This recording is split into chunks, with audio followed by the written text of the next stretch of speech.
জায়েদ ভাইয়া আমাকে কিন্তু বলছে যে আসার জন্য, বাট ওইগুলো অফার না। জায়েদ খানের সঙ্গে যে নিউজগুলো আগে গিয়েছে ওটা তো কিছুটা সত্য, বাট উনার ছবি বুকে নিয়ে ঘুমাবো, উনার ডিগবাজি থেকে ডিগবাজি দিব এরকম কোনো কিছু না। বাংলাদেশের বাইরে বিভিন্ন যে কালচারাল প্রোগ্রামগুলো হয় সেক্ষেত্রে কিন্তু জায়েদ খান ভাইয়া আমাকে আমন্ত্রণ করেছে যে আসেন, মানে আসো তুমি কালচারাল প্রোগ্রামগুলোতে অ্যাটেন্ড করো। জায়েদ ভাইয়া আমাকে কিন্তু বলছে যে আসার জন্য, বাট ওইগুলো অফার না যেটা বলছি।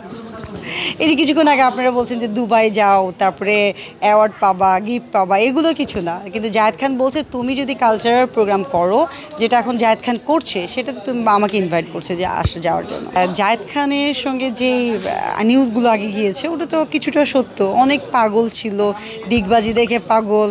কারণ এখন কাকে কার কখন ভালো লাগে এটা তো আর আমি বলতে পারবো না। আমার সঙ্গে জায়েদ ভাইয়ের কিন্তু এরকম সম্পর্ক না, কারণ আমি যখন মিডিয়াতে ফার্স্ট আসি এবং আমার একটা রিয়েলিটি শো দিয়ে আমার জার্নিটা শুরু, তখন কিন্তু জায়েদ ভাইয়ের মাধ্যম আমাদের টিচার ছিল, আমি টিচার হিসেবে রেসপেক্ট করি।